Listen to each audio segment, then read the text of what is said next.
Good morning everyone. So today we are going to talk about the radio wave propagation, specifically the scattering. So we have here 5 propagation, which are the reflection, refraction, diffraction, scattering, and then the absorption, but we will focus on scattering.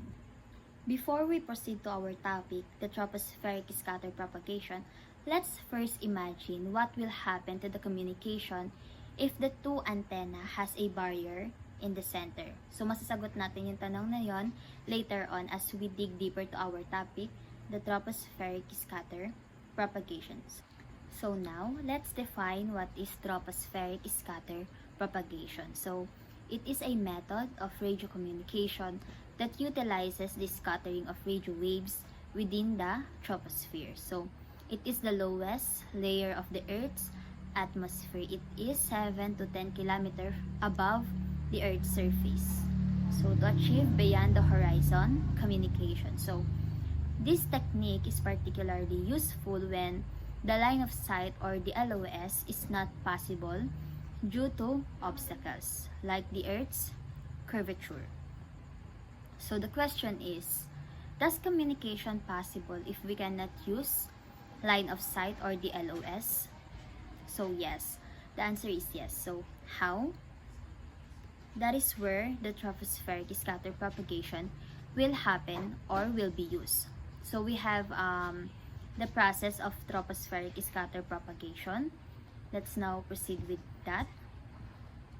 So we have the transmission, we have the atmospheric irregularities, the scattering, and then the reception.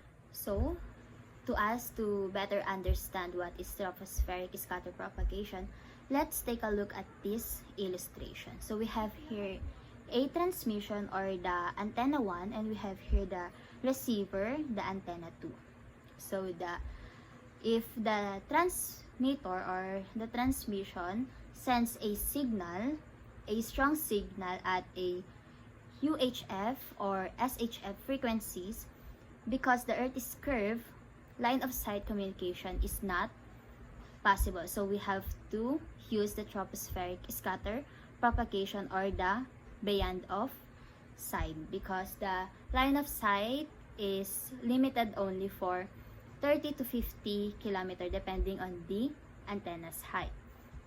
So when the antenna 1 sends a signal through the troposphere, the scattering will happen here. So we have here the scattering occurs. So when the signals scattered here, the signals will scatter here, here, or here, and some of the signals will go to the receiver or our reception. So why does it happen? So we have what we call as atmospheric irregularities, the temperature, pressures, humidity, and then the density. So some of the signals through the scattering will go to the reception or to the receiver, or what we call here in our illustration the antenna 2. So the communication will happen through the tropospheric scatter propagation.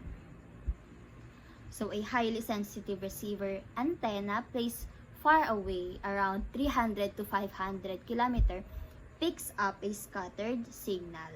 Then doon na nagkakaroon ng